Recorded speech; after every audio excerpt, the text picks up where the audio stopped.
बृहस्पतिवार व्रत की कथा। एक नगर में एक बड़ा व्यापारी रहता था। वह जहाज में माल लदवा कर दूसरे देशों को भेजा करता था और खुद भी जहाज़ों के साथ दूर दूर देशों में जाया करता था। इस तरह वह खूब धन कमा कर लाता था। उसकी गृहस्थी खूब मज़े से चल रही थी। वह दान भी खूब जी खोल कर करता था, परंतु उसका इस तरह से दान देना उसकी पत्नी को बिल्कुल पसंद न था। वह किसी को एक भी दमड़ी देकर खुश न थी। एक बार जब वह सौदागर माल से जहाज़ को भरकर किसी दूसरे देश को गया हुआ था, तो पीछे से बृहस्पति देवता साधु का रूप धारण कर उसकी कंजूस पत्नी के पास पहुँचे और भिक्षा की याचना की। उस व्यापारी की पत्नी ने बृहस्पति देवता से कहा, महात्मा जी, मैं तो इस दान पुण्य से बहुत तंग आ गई।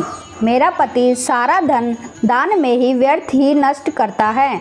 आप कोई ऐसा उपाय कीजिए जिससे हमारा सभी धन नष्ट हो जाए। इससे न तो धन लूटेगा और न ही मुझे दुख होगा। बृहस्पति देवता ने कहा, देवी, तुम बड़ी विचित्र हो। धन और संतान तो सभी चाहते हैं, पुत्र और लक्ष्मी तो पापी के घर में भी होनी चाहिए। यदि तुम्हारे पास बहुत धन है तो तुम दिल खोलकर पुण्य कार्य करो। भूखों को भोजन खिलाओ, प्यासों को पानी पिलाओ, यात्रियों के लिए धर्मशालाएं बनवाओ। कितनी ही निर्धनों की कुंवारी कन्याएं धन के अभाव में अविवाहित बैठी है, उनका विवाह संपन्न कराओ। और भी अनेक पुण्य कार्य हैं जिनको करके तुम्हारा लोक परलोक सार्थक हो सकता है। लेकिन व्यापारी की स्त्री बड़ी ही ढीठ थी। उसने कहा, महात्मा जी, मैं इस विषय में आपकी कोई बात नहीं सुनना चाहती। मुझे ऐसे धन की कोई आवश्यकता नहीं जो मैं दूसरों को बांटती फिरूं। बृहस्पति देवता बोले, यदि तुम्हारी ऐसी ही इच्छा है तो फिर ऐसा ही होगा।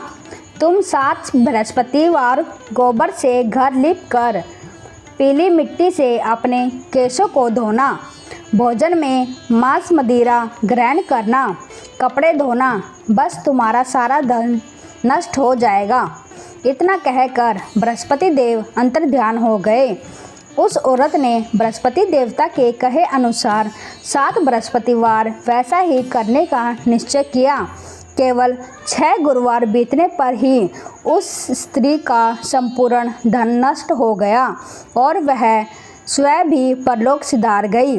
उधर माल से भरा उसके पति का जहाज समुद्र में डूब गया और उसने बड़ी मुश्किल से लकड़ी के तख्तों पर बैठकर अपनी जान बचाई। वह रोता धोता अपने नगर में वापस पहुंचा। वहां आकर उसने देखा कि उसका सब कुछ नष्ट हो गया है। उस व्यापारी ने अपनी पुत्री से सब समाचार पूछा। लड़की ने पिता को उस साधु वाली सारी पूरी कहानी सुना दी। उसने पुत्री को शांत किया। अब वह प्रतिदिन जंगल में जाकर वहां से लकड़ियां चुन लाता और उन्हें नगर में बेचकर अपनी जीविका चलाने लगा, मगर गुजारा बड़ी मुश्किल से चलता। एक दिन उसकी पुत्री ने दही खाने की इच्छा प्रकट की, लेकिन व्यापारी के पास एक भी पैसा नहीं था कि उसको दही ला कर देता। लकड़हारा उसे आश्वासन देकर जंगल में जाकर एक पेड़ के नीचे बैठकर अपनी पूर्व दशा को विचार कर रोने लगा। वह गुरुवार का दिन था। बृहस्पति देवता उसकी यह अवस्था देखकर साधु का रूप धारण कर उस व्यापारी के पास आ पहुँचे और कहने लगे, लकड़हारे, तू इस जंगल में किस चिंता में बैठा है? व्यापारी ने उत्तर दिया, महाराज, आप सब कुछ जानने वाले हैं। इतना कहकर उसने आंधरकंठ और भीगी आंखों से बृहस्पति देवता को अपनी आप बीती सुना दी। बृहस्पति देवता ने कहा, भाई, तुम्हारी पत्नी ने गुरुवार के दिन भगवान का अपमान किया था, इसी कारण तुम्हारा यह हाल हुआ है। लेकिन अब तुम किसी प्रकार की चिंता न करो, भगवान तुम्हें पहले से ही अधिक धनवान करेंगे। तुम मेरे कहे अनुसार गुरुवार के दिन बृहस्पतिवार का पाठ किया करो। 2 पैसे के चने और मुनक्का मंगवाकर जल के लोटे में थोड़ी सी शक्कर डालकर वह अमृत और प्रसाद परिवार के सब सदस्यों तथा कथा सुनने वालों को बांट दो और खुद भी अमृत पान किया करो तथा प्रसाद खाया करो, तो भगवान तुम्हारी सब मनोकामनाएं पूर्ण करेंगे। साधु को प्रसन्न देखकर उस व्यापारी ने कहा, महाराज, मुझे लकड़ियों में से तो इतना भी लाभ नहीं कि 2 पैसे की दही लाकर भी अपनी इकलौती कन्या को खिला सकूं। उसको मैं हर रोज़ झूठा आश्वासन देकर टालता आता हूँ। बृहस्पति देवता ने कहा, भक्तराज, तुम चिंता मत करो। आगामी गुरुवार के दिन तुम शहर में लकड़ियाँ बेचने के लिए जाना। तुमको उस दिन लकड़ियों के 4 पैसे अधिक मिलेंगे, जिससे तुम 2 पैसे का दही लाकर अपनी पुत्री को खिलाना और 2 पैसे की मुनक्का और चने लाकर गुरुवार देवता की कथा करना। जल में जरा सी शक्कर डालकर अमृत बनाना और कथा का प्रसाद सब में बांटना और खुद भी खाना, तो तुम्हारे सब काम सिद्ध हो जाएंगे। इतना कहकर बृहस्पति देवता अंतर्ध्यान हो गए। गुरुवार के दिन उस व्यापारी ने जंगल में से लकड़ियाँ इकट्ठी की और शहर में बेचने के लिए गया। उसको उस दिन 4 पैसे अधिक मिले, जिनमें से 2 पैसे की दही लाकर उसने अपनी लड़की को दे दी और 2 पैसे के चने और मुनक्का लेकर अमृत बनाकर प्रसाद बांटा और प्रेम से खाया। उसी दिन उसकी सब कठिनाइयाँ दूर होने लगी, परंतु अगले गुरुवार को वह बृहस्पति देवता की कथा करना भूल गया। शुक्रवार को उस नगर के राजा ने आज्ञा दी कि कल मैंने एक बहुत बड़े यज्ञ का आयोजन करवाया है, अतः कोई भी व्यक्ति अपने घर में अग्नि न जलाए और समस्त जनता मेरे यहाँ भोजन करने आए। जो इस आदेश की अवहेलना करेगा उसे सूली पर लटकाया जाएगा। राजा की आज्ञानुसार अगले दिन सब लोग राजा के महल में भोजन करने गए, लेकिन वह व्यापारी और उसकी लड़की दोनों तनिक विलंब से पहुँचे। अतः राजा ने उन दोनों को महल में अंदर ले जाकर भोजन करवाया। जब वह पिता पुत्री भोजन करके वापस आ गए तो महारानी की दृष्टि उस खूंटी पर पड़ी जिस पर उसका 9 लक्खा हार टंगा हुआ था। उस खूंटी पर अब हार नहीं था। महारानी को विश्वास हो गया कि उस लकड़हारा और उसकी लड़की ही ले गए हैं। फौरन सिपाहियों को बुलाकर दोनों बाप बेटी को कैद करवाकर जेल में डाल दिया गया। कैद खाने में पड़कर बाप बेटी दोनों दुखी हुए। वहाँ उन्होंने बृहस्पति देवता का स्मरण किया। बृहस्पति देवता वहीं प्रकट हो गए और व्यापारी से कहने लगे, भक्तराज, तुम पिछले सप्ताह बृहस्पति देवता की कथा करना भूल गए थे, इसलिए तुम्हारा यह हाल हो गया। परंतु किसी प्रकार की चिंता न करो। बृहस्पति के दिन कैद खाने के दरवाजे पर तुम्हें 2 पैसे पड़े दिखाई देंगे। तुम वह पैसे उठाकर चने और मुनक्का मंगवा लेना। फिर विधि पूर्वक बृहस्पति देवता का पूजन तथा कथा करना। तुम्हारे सब दुख दूर हो जाएंगे। बृहस्पति के दिन उस व्यापारी को जेल के मुख्य द्वार के पास 2 पैसे पड़े हुए मिले। बाहर सड़क पर एक स्त्री जा रही थी। व्यापारी ने उसे बुलाकर कहा कि वह बाजार से 2 पैसे के चने और मुनक्का ला दो, ताकि मैं बृहस्पति देवता की कथा कर सकूं। उस पर उस स्त्री ने कहा, मैं अपनी बहू के लिए कपड़े सिलवाने जा रही हूँ, मैं बृहस्पति भगवान को क्या जानूँ। इतना कहकर वह औरत वहाँ से चली गई। थोड़ी देर बाद वहाँ से एक और स्त्री निकली। व्यापारी ने उस स्त्री को बुलाकर प्रार्थना की, बहन, तुम मुझे बाजार से 2 पैसे के चने और मुनक्का ला दो, मुझे बृहस्पति देवता की कथा करनी है। वह स्त्री बृहस्पति देवता का नाम सुनकर बोली, बलिहारी जाऊं वीर भगवान के नाम पर। मैं तुम्हें अभी मुनक्का और चने ला कर देती हूँ। मेरा इकलौता बेटा मर गया है। मैं उसके लिए कफन लेने जा रही थी, मगर अब पहले तुम्हारा काम करूँगी, उसके बाद बेटे के लिए कफन लेने जाऊँगी। उस स्त्री ने व्यापारी से 2 पैसे लिए और बाजार से चने और मुनक्का ले आई और स्वयं भी बृहस्पति देवता की कथा सुनी। कथा समाप्त होने के बाद वह स्त्री अपने पुत्र के लिए कफन लेकर अपने घर की ओर रवाना हुई तो क्या देखती है कि लोग उसके बेटे की लाश को राम नाम सत्य कहते हुए शमशान की ओर ले जा रहे हैं। उस स्त्री ने उन लोगों से कहा, भाई मुझे अपने लाडले का मुख तो देख लेने दो। लोगों ने अर्थी को जमीन पर रख दिया। तब उस स्त्री ने अपने मृत पुत्र के मुख में प्रसाद और अमृत डाला। प्रसाद और अमृत के मुख में पड़ने के साथ ही उसका पुत्र उठ खड़ा हुआ और अपनी माता को गले से लगाकर मिला। दूसरी स्त्री जिसने बृहस्पति देवता का निरादर किया था, जब उसने पुत्र के विवाह के लिए कपड़े लेकर वापस लौटी और उसका पुत्र घोड़ी पर बैठकर बारात में निकला तो घोड़ी ने ऐसी छलांग मारी कि वह जमीन पर आ गिरा तथा बुरी तरह से घायल हो गया और कुछ ही क्षण के पश्चात मर गया।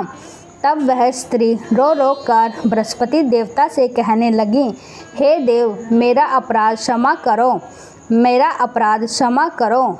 उसकी प्रार्थना सुनकर भगवान बृहस्पति साधु का रूप धारण कर वहां आए और उस स्त्री से कहने लगे, देवी, अधिक विलाप करने की कोई आवश्यकता नहीं। तुमने गुरुवार देवता का निरादर किया था, जिसका परिणाम तुम्हें मिला है। तुम जेल खाने जाकर भक्त से क्षमा याचना करो, उससे सब कुछ ठीक हो जाएगा। वह स्त्री फिर जेल खाने पहुंची और मुख्य द्वार के पास जाकर उस व्यापारी से हाथ जोड़कर कहने लगी, भक्तराज, मैंने तुम्हारा कहा नहीं माना, मुनक्का और चने लाकर तुम्हें नहीं दिए। इससे गुरुवार देवता मुझसे रुष्ट हो गए, जिसके कारण मेरा इकलौता लड़का घोड़ी से गिरकर मर गया। व्यापारी ने कहा, माता तू चिंता मत कर, गुरुवार देवता सब कल्याण करेंगे। तुम अगले गुरुवार को आकर बृहस्पति देवता की कथा सुनना। तब तक अपने पुत्र के शव को फूल, इत्र, घी आदि सुगंधित पदार्थों में रख दो।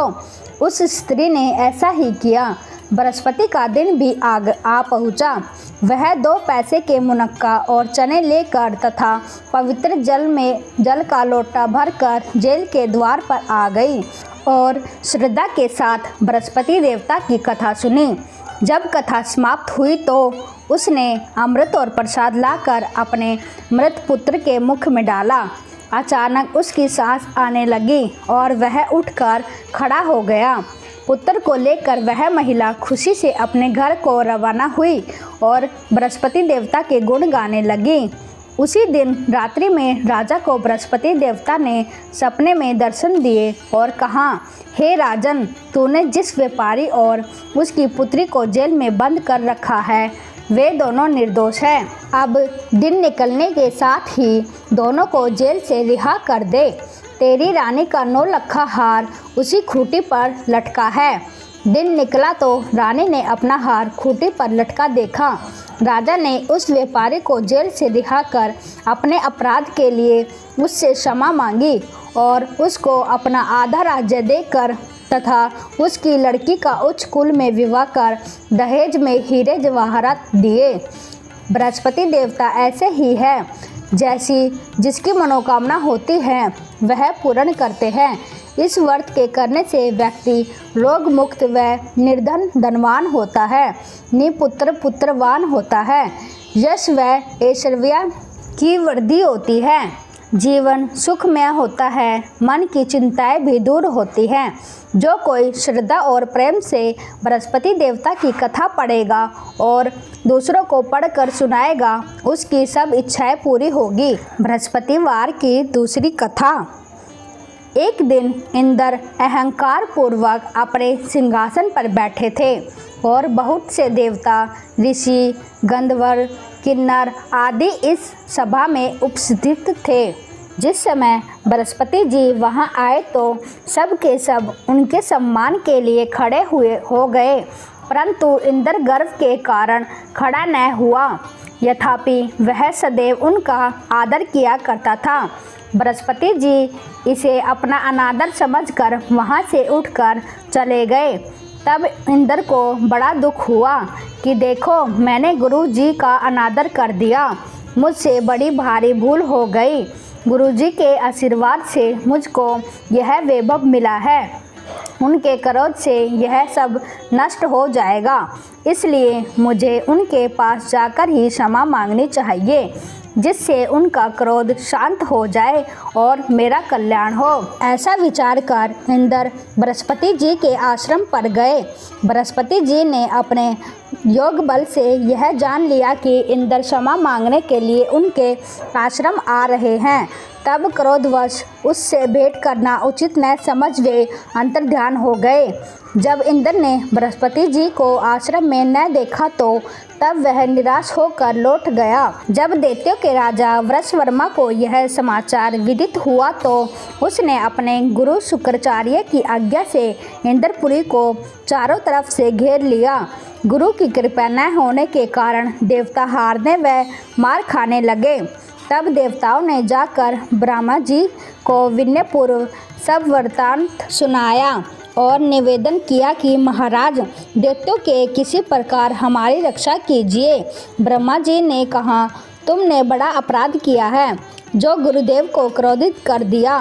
तभी ऋषि के पुत्र विषवरूपा बड़े तपस्वी और ज्ञानी हैं, उन्हें अपना पुरोहित बनाओ तथा तुम्हारा कल्याण हो सकता है। यह वचन सुनते ही इंद्र तवष्टा ऋषि के पास गए और विनीत भाव से कहने लगे कि आप हमारे पुरोहित बन जाए, जिससे हमारा कल्याण हो। तवष्टा ऋषि ने उत्तर दिया कि पुरोहित बनने से तपोबल घट जाता है, परंतु तुम बहुत विनती करते हो तो मेरा पुत्र विषवरूपा पुरोहित बनकर तुम्हारी रक्षा करेगा। विषवरूपा ने अपने पिता की आज्ञा से पुरोहित बनकर ऐसा यत्न किया कि हरि इच्छा से इंद्र वृषवर्मा को युद्ध में जीतकर इंद्रासन पर स्थित हुआ। विषवरूपा के 3 मुख थे, एक मुख से सोमपल्ली लता का रस निकाल कर पीते, दूसरे मुख से मदिरा पीते और तीसरे मुख से अन्न आदि भोजन करते। इंद्र ने कुछ दिन उपरांत कहा कि मैं आपकी कृपा से यज्ञ करना चाहता हूँ। विषवरूपा के आज्ञानुसार यज्ञ प्रारंभ हो गया। एक दैत्य ने विषवरूपा से आकर कहा कि तुम्हारी माता दैत्य की कन्या है, इस कारण दैत्यों के कल्याण के निमित्त भी एक आहुति दैत्यों के नाम पर दे दिया करो।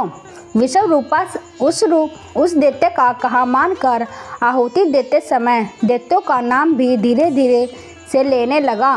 इसी कारण यज्ञ करने से देवताओं का तेज नहीं बढ़ा। इंद्र ने यह वृत्तांत जानते ही क्रोधित होकर विषवरूपा के 3 सिर काट डाले। मदपान करने वाले से भंवरा, सोमपल्ली पीने वाले से कबूतर और अन्न खाने वाले से तीतर बन गया। विषवरूपा के मरते ही इंद्र का स्वरूप ब्रह्मा हत्या के प्रभाव से बदल गया। देवताओं द्वारा 1 वर्ष तक पश्चाताप करने पर भी ब्रह्मा हत्या का वह पाप न छूटा, तो सब देवताओं के प्रार्थना करने पर ब्रह्मा जी बृहस्पति जी के सहित यहाँ आए। उस ब्रह्मा हत्या के 4 भाग किए, उनमें से 1 भाग पृथ्वी को दिया।